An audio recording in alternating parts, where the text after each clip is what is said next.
My name is Jun Nari, and I am an Omega who cannot bear children. It sounds simple when spoken aloud, but to an Omega, those words echo like a verdict. I've lived with the diagnosis for years now, a rare condition that affects less than 1% of Omegas. My body produces milk, my sense cycles like any other, and my instincts remain the same. Yet the very thing that defines our biology, the ability to carry life, was denied to me. When the doctor first told me I was 22, just finishing medical school. I remember sitting there in that sterile white room, the smell of antiseptic sharp in my nose, my hands shaking as I stared at the ultrasound that showed nothing but empty potential. "I'm sorry, Nari," the specialist had said softly. "You have a congenital uterine defect. It means pregnancy won't ever be possible for you." I nodded, even smiled, and then when I was alone I cried so hard I thought I'd stop breathing. Years later, I wear that diagnosis like invisible armor. I don't date alphas. I don't entertain courtship offers, no matter how well-meaning. I've made peace with solitude, or so I tell myself. I'm 26 now, a practicing OBGYN at Seoul General Hospital. The irony isn't lost on me, an Omega who can't conceive, helping others deliver life. My colleagues tease me affectionately. "Dr. June, you have the gentlest hands in the ward. You're the baby whisperer." They don't know the quiet ache that comes every time I cradle a newborn and hand them to a glowing parent. It was a Thursday night when the emergency came in. The hospital lights hummed low, rain beating against the glass walls. I was finishing up a postnatal check when the intercom crackled. "Dr. June, our incoming, Omega patient in active labor, complications suspected." I hurried to the delivery wing, tying my gown as I went. When I entered the room, chaos had already begun. Nurses moving briskly, monitors beeping. The patient was young, perhaps early 20s, sweat plastering his hair to his pale forehead. "Name?" I asked. "Lee Hanol," a nurse replied, flipping through the chart. 21. No registered mate. No alpha present. "Any complications during pregnancy?" He said he was fine until this morning. Now his blood pressure's dropping. Hanol groaned, clutching his belly. "Please, just save my baby." I took his hand, the fragility of his bones startling beneath my fingers. "We'll do everything we can." It was a long, harrowing hour. Hanol's condition worsened midway, his body too weak, too frail. I remember shouting orders, feeling my pulse race, watching as monitors dipped dangerously. And then, a wail. The baby was born. A boy. Tiny, red-faced, crying with the first breath of his life. I placed him in the nurse's arms and turned back to Hanol, but he was fading fast. "Hanol, can you hear me?" I whispered. His eyes fluttered open weakly. "Doctor?" His voice cracked. "You're an Omega 2, right?" "Yes," I said, squeezing his trembling hand. He smiled faintly, tears sliding down his cheeks. "Please, take him." "Take him? My baby. I can't live much longer. Please promise me." I shook my head in disbelief. "You need to focus on resting now." But he pulled weakly at my sleeve. "His father, he'll never know. He can't. He's dangerous, powerful. Please, promise me my baby won't end up with him." "Who's the father?" His lips trembled, and for a moment I thought he wouldn't say it. Then softly. "His name is G1. Han G1." The name meant nothing to me then, but the way the nurses gasped told me it meant everything to them. Han Ji-won, the CEO of Hanul Group, one of Seoul's most feared conglomerates. A ruthless alpha, infamous for destroying competitors and never showing emotion. I looked back at Hanul, whose chest was barely rising. "Does he know about the baby?" He shook his head. "No, it was just one night. He doesn't even remember me. Please, don't tell him." His grip on my hand loosened. His eyes closed. "Promise me," he whispered one last time. "I promise," I said. And then there was only silence. That night I filled out the paperwork myself. No one claimed the child. No relatives. No alpha father stepping forward. So I did something reckless, something that would change everything. I adopted him. I named him Minjun, for bright truth. At first, I thought I'd be incapable of nurturing him the way real parents did. I told myself I would just be his guardian. But Minjun had other plans. He cried every time a nurse held him, but when I took him in my arms, he quieted instantly. I would rock him through sleepless nights, whispering lullabies between tears. And then, one morning, my body responded, as if recognizing what my heart already knew. My milk came in naturally, an Omega's instinct awakened by the baby's scent. It felt like a miracle. A small, fragile miracle I could call mine. 5 years passed like a dream. Minjun grew into a bright, curious boy, a mix of mischief and sweetness, his laugh echoing through our small apartment. I juggled work and parenting, often exhausted but never alone. Sometimes late at night I'd watch him sleep and wonder who his father truly was. What kind of alpha could have created such a gentle soul? I thought about the name Han Ji-won but never dared to search. Until fate decided for me. It was an ordinary morning. I was reviewing patient files when Nurse Yoon entered, excitement lighting her face. Dr. Jun, did you hear? Han Ji-won himself is coming in today for his annual checkup. My pen froze mid-signature. Han Ji-won? The CEO? Yes. Apparently he booked under a private schedule. He requested confidentiality, only the department head and assigned physician will see him. And who's the assigned physician? I asked, though dread already coiled in my chest. She smiled sheepishly. You. I tried to convince myself it was coincidence. Just another patient. Just another alpha. When the appointment time came, I walked into the consultation room, my heart pounding. He was already there. Han Ji-won. Tall, sharply dressed, radiating authority. His scent, rich, commanding, filled the room. His eyes were cold, assessing. Dr. Jun Nari, he said, his voice deep, smooth. You're the specialist? Yes, Mr. Han, I managed, bowing slightly. Thank you for waiting. He nodded curtly. Let's make this quick. I don't have much time. His tone was sharp, but there was something weary beneath it, a fatigue I recognized in people who'd spent their lives fighting. I focused on professionalism, conducting the examination in silence. The air between us was thick, his pheromones brushing faintly against mine. I kept my suppressant strong, afraid of reacting. When it was done, he stood, buttoning his shirt. Efficient, he said simply. I appreciate that. Thank you, Mr. Han. He was about to leave, when the door burst open. Papa. Minjun's small voice filled the room. I turned, startled. Minjun, wait. But he was already running, tiny feet slapping against the floor. He ran straight toward Han Ji-won, and before either of us could react, the boy flung himself into the alpha's arms. Ji-won froze, catching the child instinctively. Papa. Minjun said again, smiling up at him. The world seemed to stop. My breath caught in my throat.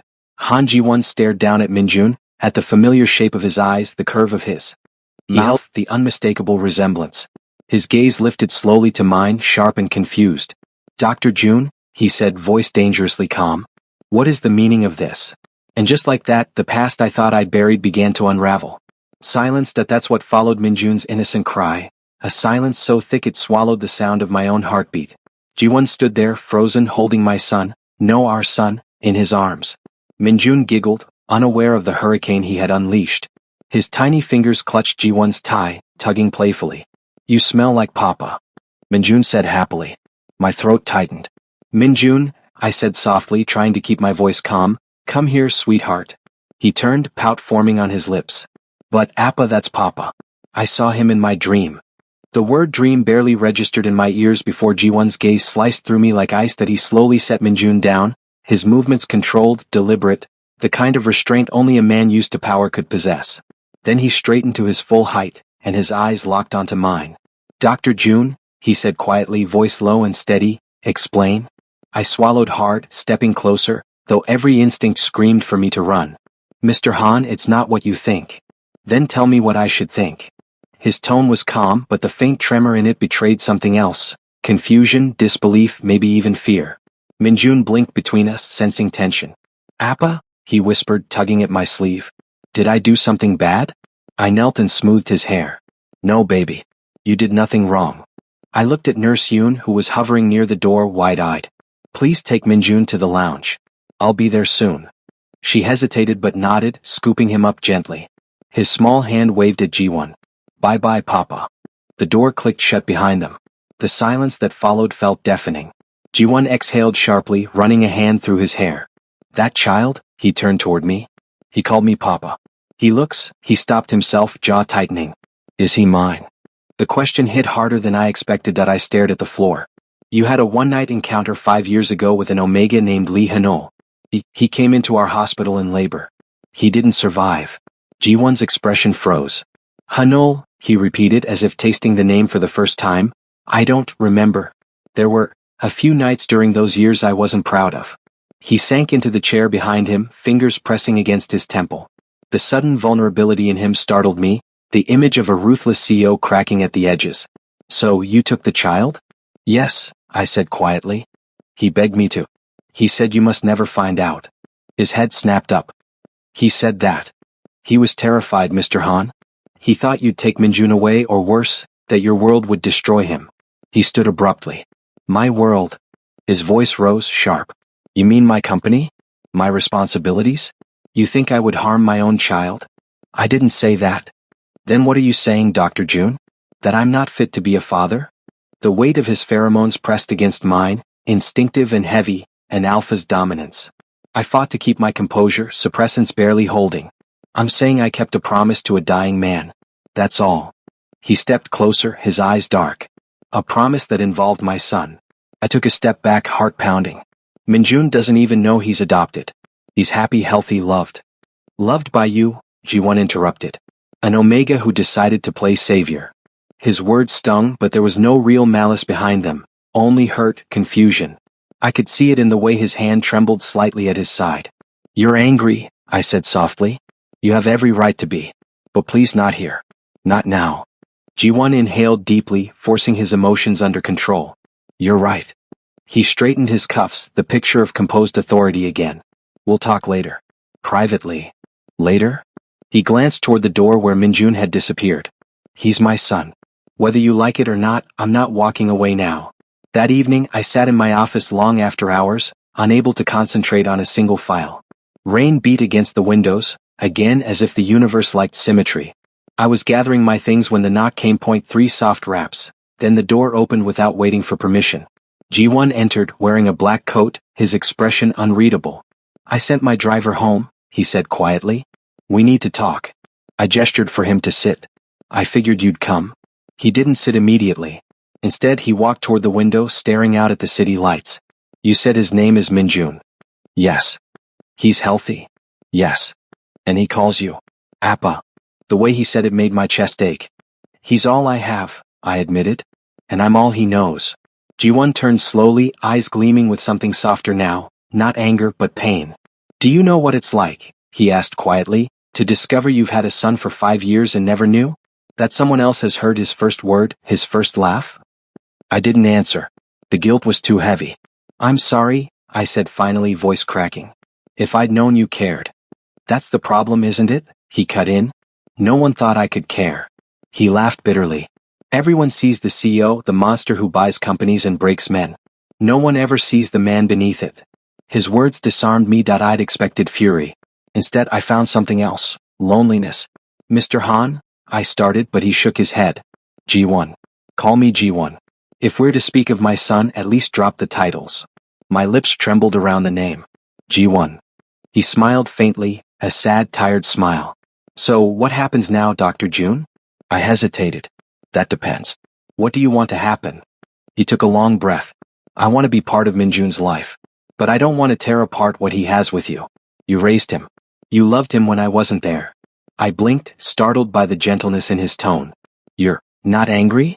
I was, he admitted. I still am. But anger won't change the past. And he looked at me, then really looked at me.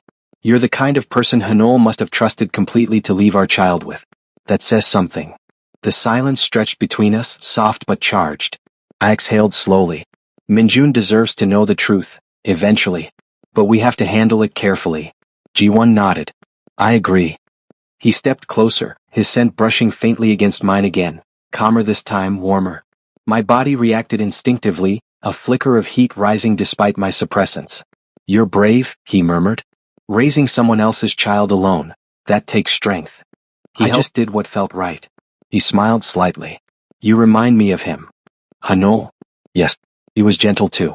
Too gentle for me. Something unreadable passed over his expression. Regret, maybe nostalgia. Then his gaze softened. But you're different. There's fire beneath your calm. The air between us grew warmer. My heart thudded. Ji-won, I whispered, stepping back slightly. This isn't appropriate. Maybe not, he said, his voice quiet but firm. But it's real. For a long moment we just stood there, two strangers bound by a child, by fate, by something we couldn't yet name. The storm outside softened to a drizzle, tapping gently against the glass. Days turned into weeks. Ji-won began visiting more often, at first to see Minjun, then gradually, to see me. He'd stop by after work, still in his suit, carrying little gifts, picture books, tiny puzzles, snacks Minjun adored. At first I stayed distant, wary. But Minjun's laughter whenever Ji-won was around chipped away at my walls. One evening, as we all sat together in my small living room, Minjun asleep between us, Ji-won leaned back on the couch and whispered, "He has your smile." I laughed softly. "You mean Hanul's smile?" "No," Ji-won said, his gaze steady. "He smiles like you, gentle, patient, full of quiet joy." The compliment caught me off guard. "You notice a lot for a man who claims he never slows down."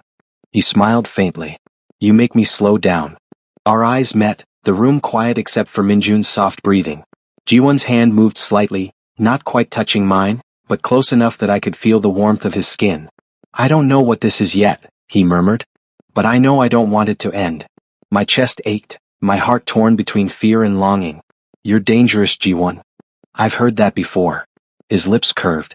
"But maybe I'm only dangerous because I finally found something I don't want to lose." His hand brushed mine, a fleeting touch, almost shy. And for the first time since Hanul's death, I allowed myself to feel something new, hope.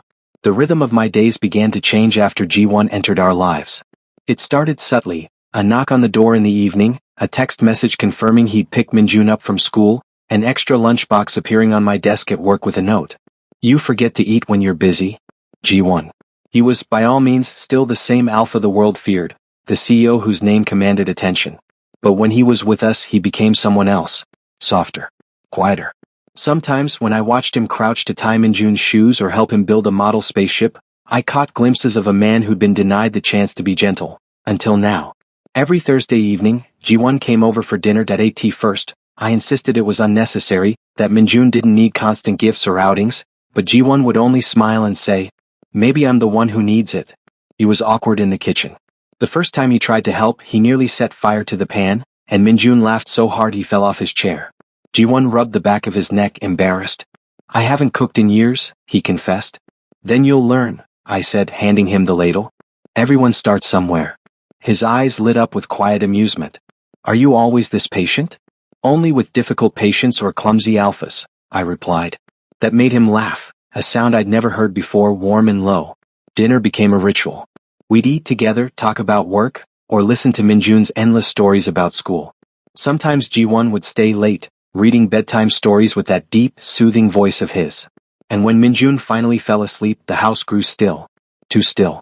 One evening, after Minjun's bedtime, I found Ji-won standing by the balcony, looking out at the city. The moonlight caught his profile, the sharp lines of his face softened by the night. I walked over quietly. "You look like you're miles away." "Maybe I am," he said, not turning. "I used to think the city was beautiful, all those lights, all that movement. But lately I think I prefer quiet places." "Like my apartment?" I teased gently. He smiled faintly. "Exactly like this." The wind brushed against us, carrying the faint scent of his pheromones, calm, steady, almost protective. My heart skipped once, then again. "You're different from what people say," I murmured. "You've been listening to rumors?" he asked. "Everyone in Seoul listens to rumors about you." He chuckled softly. "And you believe them?" I shook my head. "No. I don't believe anyone who hides behind walls. I only believe what I see." He turned to me then, eyes meeting mine. "And what do you see?" My breath caught. The distance between us was small, too small. "I see someone who pretends to be strong but has been lonely for a long time." For a moment he didn't reply. His gaze softened, something fragile flickering beneath the surface. "You see too much, Junari," he said finally. "Maybe that's what makes you dangerous." "I'm not dangerous," I whispered. "To me you are." The air between us thickened, full of something unspoken. Then mercifully Minjun stirred in his room, breaking the spell. Ji-won stepped back, clearing his throat. "I should go." Ji-won. He paused at the door, his back to me. "You make this harder than it should be." When the door closed behind him, I realized my hands were trembling. Days passed, and I tried to bury that night under routine, patience, paperwork, and Minjun's endless chatter. But Ji-won's visits didn't stop. If anything, he came more often. One Sunday afternoon, Minjun came running into the living room holding a crayon drawing. "Appa. Papa. Look." I looked up from my notes, startled. "Papa's not." Before I could finish, Ji-won appeared at the door carrying groceries. "Papa's here." Minjun squealed, launching himself into his arms. "Papa, I drew us." Ji-won crouched down, admiring the messy crayon family, 3 figures holding hands under a crooked sun. "This is beautiful," he said softly. "Is that me?" Minjun nodded proudly. "That's you." And that's Appa. And that's me. Ji-won smiled, his gaze flicking toward me. Looks like we're official then. I rolled my eyes but warmth bloomed in my chest. Don't let him hear that or he'll start demanding family breakfasts. Then I'll bring pancakes, Ji-won replied simply. And he did. Every Sunday after that he showed up with groceries, an apron, and a ridiculous amount of enthusiasm. Minjun called it Papa's breakfast day. Watching them together, the way Ji-won gently guided Minjun's hands, the way they both laughed when flour dusted the air, I felt something in me unravel. Something I'd locked away for years. That evening, after Minjun fell asleep, Ji-won lingered again. We sat on the couch, silent except for the soft hum of the city outside. Nari, he said quietly. It was the first time he used my name without formality. Oh, do you ever regret it? I turned to him. Regret what? Adopting Minjun. Taking on someone else's burden. I shook my head. He was never a burden. He saved me. Ji-won exhaled softly. You really believe that? Yes. Because before him I thought my life was empty. I thought being an Omega who couldn't bear a child meant I'd never know what love feels like. But he changed that. He studied me quietly. And now, my heart thudded. Now I think, maybe I was wrong about more than one thing. He tilted his head. Like what? I hesitated. The words tangled on my tongue. Like thinking I could live without letting anyone in. His eyes softened. Nari. There was a pause, a long heavy silence where everything unsaid seemed to hum in the air. Then slowly he reached out, his fingers brushing against mine. You've taken care of my son, he whispered. And somewhere along the way, you started taking care of my heart too. My breath caught. His hand was warm, calloused, real. Ji-won, I murmured, voice barely steady, don't say things like that if you don't mean them. He leaned closer, the faintest smile ghosting his lips. I've built empires on what I mean, Nari. I don't say things I don't intend to keep. And before I could speak, his hand rose, brushing my cheek, a feather-light touch that sent shivers down my spine. May I? He asked softly. I didn't answer with words. I just nodded. His lips met mine, gentle, tentative, not demanding, not claiming, just feeling. It was the kind of kiss that didn't ask for more than it gave. A quiet acknowledgement. A promise. When we finally pulled apart, I realized I was crying.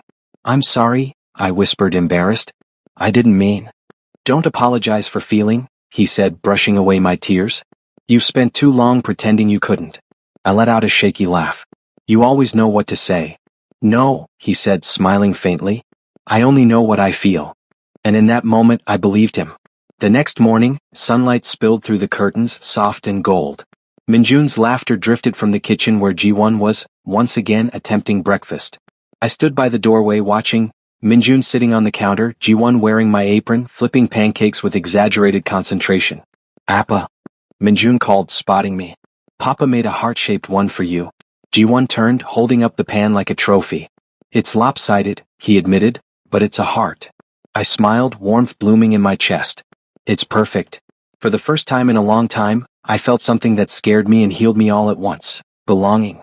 As I walked over to join them, Ji-won caught my hand under the table, his thumb brushing against my palm. You're trembling, he whispered. I'm not used to this, I admitted. Being happy. He smiled. Then get used to it. Because I don't plan to leave.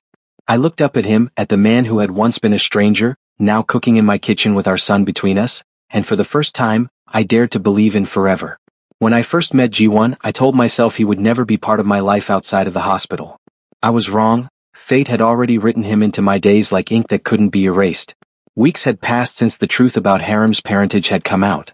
Ji-won still visited the hospital under the guise of checkups, but we both knew why he came. Every time he appeared in the corridor, tall and polished in his dark suit, my pulse would stutter. Harem had already started calling him Papa G. The first time I heard it, my heart had twisted painfully, a mixture of joy and fear. Dr. June, Ji-won said one afternoon, leaning against the doorway of my small office. You're avoiding me again. I looked up from the file I'd been pretending to read. I'm working. He smiled, the kind of smile that stripped away his cold CO aura and revealed something rawer beneath. You're always working. Even when you're not. His words hung between us. I swallowed, setting the file aside. Ji-won, people talk. If they see you here every day. I don't care, he said softly, stepping closer. Let them talk. You took care of my son when I didn't even know he existed. You gave him love.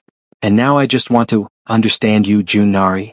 The way he said my name made my breath tremble. I wanted to keep my distance, but the truth was I didn't want him to leave.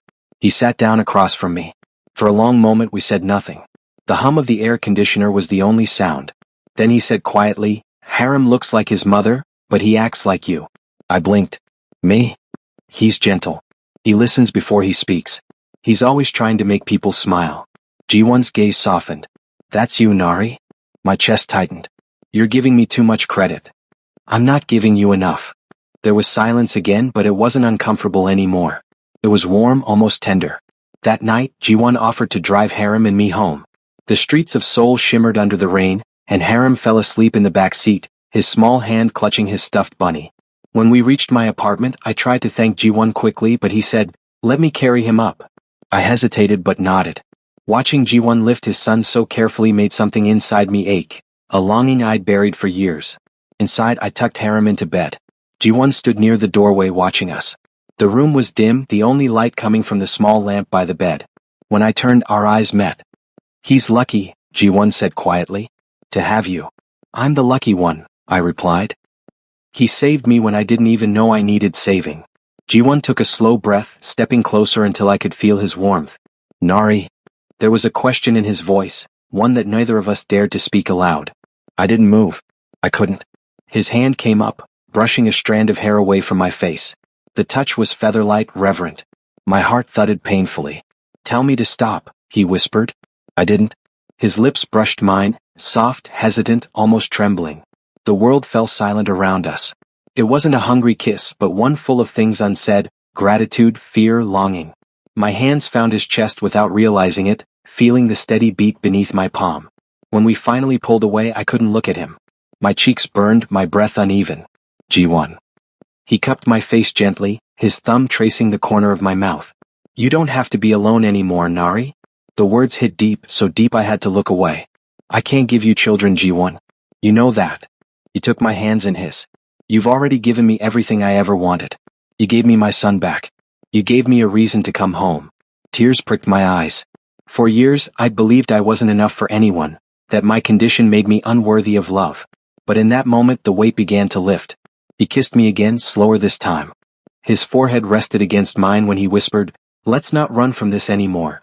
The following days were a quiet blur of warmth and confusion. Ji-won started spending more time with us, not as the CEO the world feared, but as a father and something more. Heir began to draw pictures of the three of us holding hands. "Papa G and Daddy Nari," he'd say proudly. Each time, my heart swelled and broke at once. One evening, Ji-won came to pick us up after work. He looked tired, but his smile reached his eyes. "Board meeting?" I asked. He nodded. "But I'd rather be here." We went to the park with Harem, watching him run among the falling cherry blossoms. The air smelled faintly sweet like promises. As the sun dipped below the horizon, Ji-won reached for my hand. His fingers brushed mine, tentative, asking. I let them intertwine. He leaned closer, voice low. "Can I stay tonight?" I looked up, meeting his gaze. The question wasn't about desire, it was about belonging. About being allowed to share the quiet spaces of my life. I nodded. Yes. He smiled softly, and for the first time in years, I felt peace settle over me. That night we didn't need words. Ji-won held me as though afraid I might disappear. His warmth pressed into my back as we lay in the stillness, our breathing slowly sinking. When he whispered my name, Nari, it wasn't a call but a promise. And for the first time, I allowed myself to believe that maybe I wasn't broken after all. The first hint that something was about to change came on an ordinary morning. I was on my way to work, coffee in one hand, Harem's lunchbox in the other, when my phone buzzed. Ji-won, we need to talk. My father called. My steps slowed. The chill of early spring brushed across my face, but the cold I felt ran deeper. When I reached the hospital, Ji-won was already waiting in the parking lot, dressed impeccably as always, but his jaw was tight. The moment our eyes met, I knew. They know, I whispered. He nodded.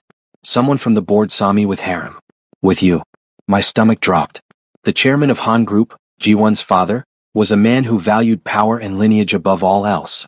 To him, family wasn't built on love, but on legacy. What did he say? I asked quietly. He wants to meet the boy. Ji-won's voice was low, strained.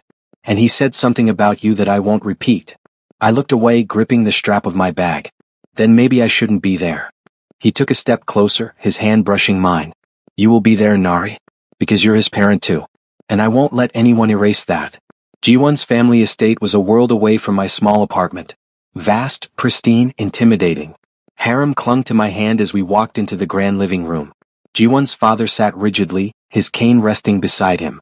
His mother's expression was unreadable. So, the old man said, voice sharp, "This is the child." Harem bowed politely, whispering, "Hello, sir." The man studied him for a moment. "He has your eyes, Ji-won. Are you certain he's yours?" Ji-won's voice was firm. "There's no doubt." "And the Omega?" I stiffened, forcing myself to stay calm. "I'm Junari. I'm Harem's guardian." His gaze was cold. "A Baron Omega raising my grandson?" My throat tightened. The words struck like stones. Before I could respond, Ji-won stood abruptly. "Enough. You don't get to speak to him that way. He raised Harem when I wasn't there. He's family." The silence that followed was deafening. Even Harem looked confused, clutching my hand tighter. Ji-won's mother finally spoke, her voice softer. "You're the doctor, aren't you? The one who saved so many in the neonatal ward." I nodded mutely. Her eyes softened just slightly. "Then thank you for taking care of my grandson." It wasn't full acceptance, but it was a beginning. Later that night, back in my apartment, I collapsed onto the couch. The emotional weight of the day pressed down hard. Ji-won came to sit beside me, silent for a moment. "I'm sorry," he said finally. "You shouldn't have to face that." I shook my head. "It's not your fault. It's just hard hearing the truth spoken out loud." He turned toward me, eyes full of worry. "Their truth, not the truth. Don't let it sink in." For a long moment, neither of us spoke. The dim lamplight pooled between us, soft and golden. Ji-won reached out, fingers brushing my wrist. "You know what I realized today?" "What?" "That I was proud. Watching you stand there, not backing down. You were stronger than anyone in that room." The warmth of his hand spread through me. "I was terrified," I admitted quietly. He smiled faintly. "You didn't show it." I let out a shaky breath. "Ji-won, do you really think this can work?" "Us." He didn't answer right away. Instead, he reached up and cupped my face, his thumb tracing the line of my cheek. "It's already working," he said softly. "Because I can't imagine my days without you in them." My heart swelled painfully. His forehead rested against mine. The closeness was comforting, the kind that didn't need words. When his lips touched mine, the kiss was slow, grounding. A reassurance. There was no rush, no urgency, just quiet devotion. When he pulled back, his voice was a whisper. "Stay tonight." I hesitated only a moment before nodding. Harem was asleep in his room when we sat together in the living room, the city lights glittering beyond the window. Ji-won pulled me gently into his arms. My head rested against his shoulder. The rhythm of his heartbeat steadied me. "You don't have to keep proving yourself," he murmured. "You've done enough. You are enough." I closed my eyes, letting the words settle. For the first time in years, I believed them. When he tilted my chin upward, our lips met again, unhurried, full of warmth. The kiss deepened, but it was tender, filled with trust. His hands traced small, reverent circles along my back, and I leaned into him, breathing him in. There were no barriers left between us, no fear of being unwanted. Only the soft rhythm of our hearts and the quiet understanding that we had found something worth holding onto. Later, we lay together under the same blanket, facing each other. His fingers brushed against mine, intertwining. "If I could go back," he whispered, "I would have found you sooner." I smiled faintly. "You found me when you were meant to." We stayed that way until sleep blurred the edges of the world. The next day, the sun spilled through the curtains. Harem's laughter echoed down the hall as he played with his toys, and Ji-won was still beside me, one arm draped across my waist. For a brief, perfect moment, it felt like the world outside couldn't touch us. I turned slightly to look at him. His hair was tousled, his usually sharp features softened by sleep. My chest tightened with quiet affection. I brushed my fingers over his knuckles. "Good morning," I whispered. He stirred, eyes opening slowly. "Morning," he murmured back, voice low and rough. "You're still here." "I'm not going anywhere," I said. He smiled, a real smile, unguarded and gentle. And just like that, I knew. Whatever battle still waited for us outside, this, us, was worth fighting for. 5 years. That was how long it took for my life to circle back to something that felt like peace. The hospital no longer whispered behind my back when Ji-won came to pick me up after my shifts. The nurses smiled, Harem waved at everyone, and the rumor that once burned through the halls had faded into something gentler. A story of an Omega doctor, a child he raised alone, and the Alpha who chose them both. Our apartment had changed too. Ji-won's ties and suits now hung beside my lab coats. Harem's drawings filled the fridge. Every corner of the home held something of us, the life we built together from nothing. It started with dizziness. At first I thought it was exhaustion, too many shifts, too little sleep. But when the symptoms continued, a small, impossible hope began to stir. One afternoon I locked myself in the staff room with a test. My hands trembled as I waited for the result. 2 lines. For a long time I couldn't breathe. Then I laughed, a wet, shaking sound that turned into tears. Me. The Baron Omega. Pregnant. That evening I told G1. He'd just come home from a meeting, jacket slung over his arm, tie loosened. I could barely speak, the words caught in my throat. G1, I whispered. I'm pregnant. He froze. For a heartbeat there was only silence. Then his eyes widened and the jacket slipped from his fingers. Say it again, he breathed. I'm pregnant. He crossed the room in 2 strides and pulled me into his arms. The hug was fierce, trembling. I felt his heartbeat hammering against mine. I didn't think this was possible, he whispered into my hair. You're sure? I nodded, laughing through tears. The test was positive. I'll confirm it tomorrow. He pulled back just enough to look at me, his eyes bright and wet. Then he kissed me, a slow, tender kiss filled with disbelief and joy. When we finally parted, he cupped my face, whispering, You've given me another miracle, Nari. We waited a week before telling our son. G1 wanted to make sure everything was stable. I wanted to find the right words. One sunny Saturday morning, we sat on the living room floor, building a tower of blocks. Harima, G1 said gently, how would you feel about being a big brother? Harem blinked, tilting his head. A big brother? I nodded, smiling. There's a baby growing in Daddy Nari's tummy. For a moment he looked surprised, then his whole face lit up. A baby? For real? Yes, G1 laughed. For real. Harem jumped up and ran to hug me, his small arms wrapping around my waist. I'll take care of the baby. I'll share my toys, except maybe the blue robot, but everything else okay? My laughter broke into tears again, and G1 reached over to pull both of us close. The months that followed were slow and glowing. G1 came to every appointment, holding my hand through each scan, listening to the faint rhythmic heartbeat on the monitor with awe. At night, he'd rest his palm gently on my belly, feeling the small kicks. Sometimes, Harem would crawl onto the bed, pressing his ear against my stomach. Baby, it's me, your brother, he'd whisper. Don't kick Daddy too hard, okay? The laughter those moments brought filled every space of our home. It was early dawn when the contractions began. G1 panicked more than I did. Harem tried to pack a stuffed bunny for the baby. Hours later, surrounded by colleagues who had become family, I heard the first cry. A boy, small, perfect, loud. When they placed him in my arms, the world blurred. G1 stood beside me, tears streaming freely. His name? The nurse asked. Jihan, I whispered. For light. G1 kissed my forehead. You brought light back into all of us. Weeks later we sat together in the garden. G1, Harem, Han, and me.